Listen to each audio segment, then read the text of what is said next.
Namaste and welcome to Mindful Yoga. My name is Ryan. Today's Yin Yoga practice is all about nurturing your inner wellness and looking after yourself. Before we start the class, please remember to like this video and subscribe to my channel, Mindful Yoga, as your support provides me the motivation to continue doing what I'm doing and share my love of yoga with the rest of the world. So let's get started. I am using a bolster and a block for today's practice. Having said that, this practice can be done without the aid of props as well. We will start our practice in child's pose. Let's put our props aside for now. If you are using a bolster, you can bring the bolster in front of you vertically. We're going to arrive on our hands and our knees. Bring your wrists below the shoulders and your knees below the hips. Excuse me, dry throat. Don't know why. Let's bring the big toes to kiss each other behind us. Take our knees as wide as the mat and sink the hips towards the heels. Now, we're going to walk our hands forward and we might place our forehead on the mat if you're not using a prop. Otherwise, bring the bolster here and placing your forehead or either cheek on the bolster. And whichever option you took, soften through your hands. Soften through your shoulders. And let your upper body melt towards the mat or your prop.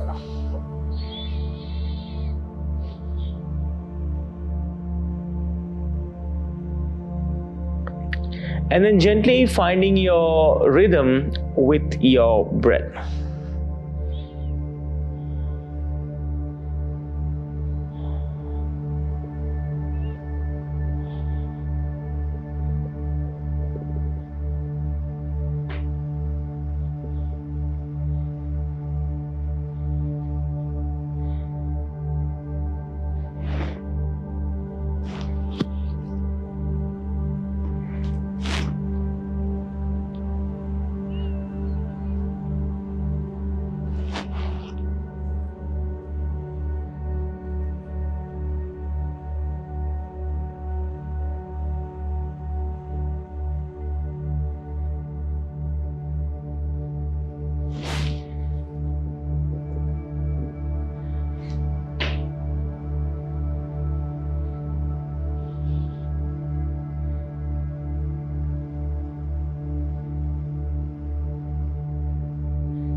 Gently coming back up to center and preparing for dragon pose.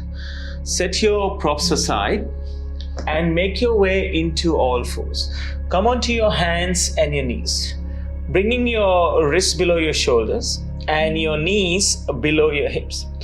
We will now take the right foot and place it outside the right hand in dragon. So the right tricep is on the inside of the right knee. You're welcome to stay here, or if you like to go slightly deeper, tuck the toes on the back leg and move the back foot slightly further towards the back of the mat. You can keep your toes tucked if you like, or you can keep your toes untucked. I find that if I untuck my toes, I get a deeper stretch from my hip. Your experience might be different to mine. Now our gaze is at the top edge of the mat.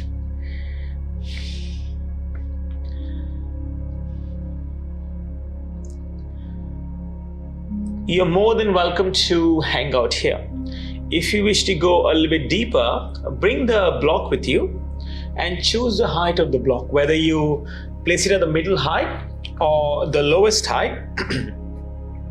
Rolling onto the outer edge of the right foot so the right knee drops away from the body, and bringing the forearms on the block. So this is a more intense option. There could be a further option if you still need a deeper stretch, is to set the block aside and bring your forearms onto the mat. That's for yogis who really want to go deep into their hips.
Slowly coming back up to center, so wherever you find yourself, and then making your way into all fours.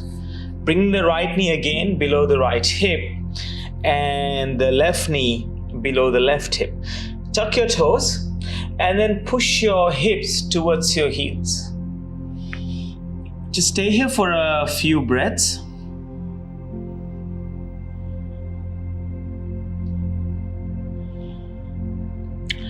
And now mindfully coming back to all fours.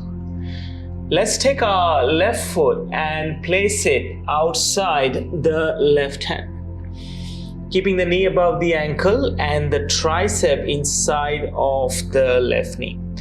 And a reminder, the toes on the back foot can be tucked or untucked. And if you like to go a little bit deeper, you can wiggle that right foot towards the back of the mat. And a good time to notice as well. So sometimes, or usually, not sometimes, rather, one hip is going to be tighter than the other. So I'm predominantly left-handed. So I found that the left hip is not as tight as the right hip.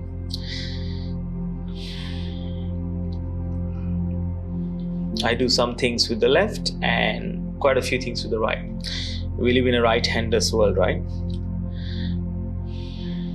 And now your options here. If you like to go a little bit deeper, you can roll on to the outer edge of the left foot. The left knee drops away. You can stay here, or you can lower your forearms onto a block, or place your forearms on the mat.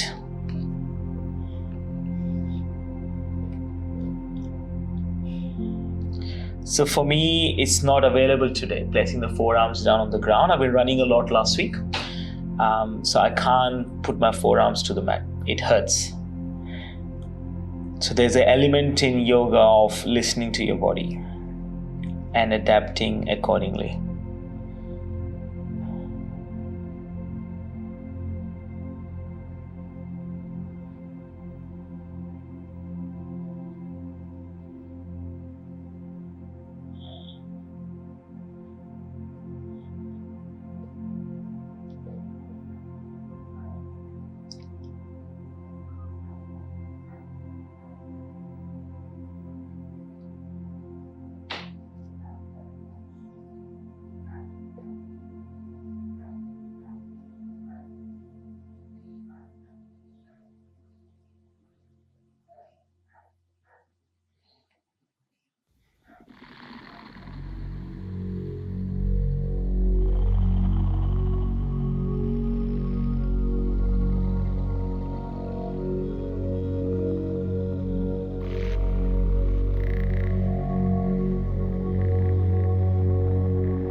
Coming back up to center and then making your way into all fours. Next posture is going to be fish pose. Now, if you do not have props at home, this is your option without the props. Coming to lie down. So we lie down anywhere with or without the props. Slide your hands under your butt on either side. Walk your forearms under your back and then lift up onto your elbows. So imagine a string pulling your heart towards the sky and then let the head drop. That's your option without the props. If you are using the props, bring a bolster and place the bolster where your upper back is going to be, as we're going to rest our upper back on the bolster. Once we go back here, hands go out wide and the head hangs heavy. Now sometimes this is not pleasant. That's where your block comes in. You can take your block and place the block under your head like a pillow supporting it. Or you can get a pillow at home as well if you like. I prefer not to use the block for now. We'll be here for 4 minutes. So if you're not using a prop, you might feel a bit of fatigue in your elbows and shoulders. So just taking a break for a few seconds and then rejoining us.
And then slowly making our way into a seat so that we can take the prop out from underneath us.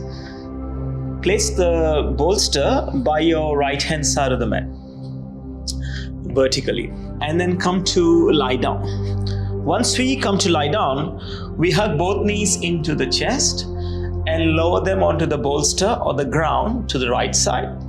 Your hands can go out in a T, or you can place your hands somewhere on the body. It's up to you.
Coming back to center as you hug both knees into the chest. Maybe a gentle rock from side to side, if that feels good. Now return the feet to the mat and take the bolster to the other side. Hugging both knees into the chest and then lowering the knees to the bolster on this side. hands can be out wide in a T or placed somewhere on the body.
Coming back to center as you hug both knees into the chest. Maybe a gentle rock from side to side.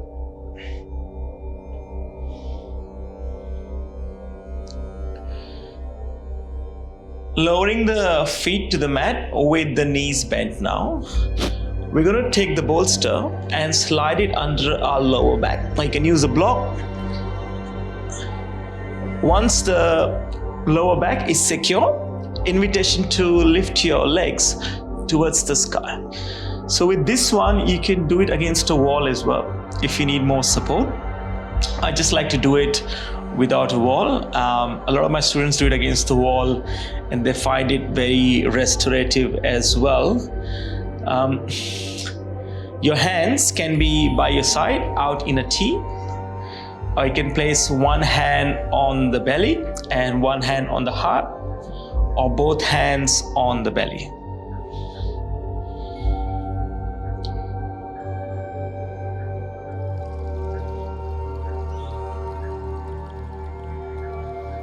And enjoying the respiratory benefits of the posture.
Mindfully lowering the knees towards the mat.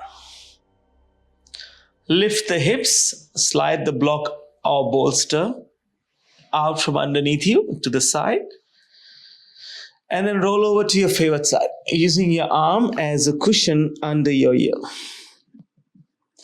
And here offering yourself words of kindness, words of self-love and compassion.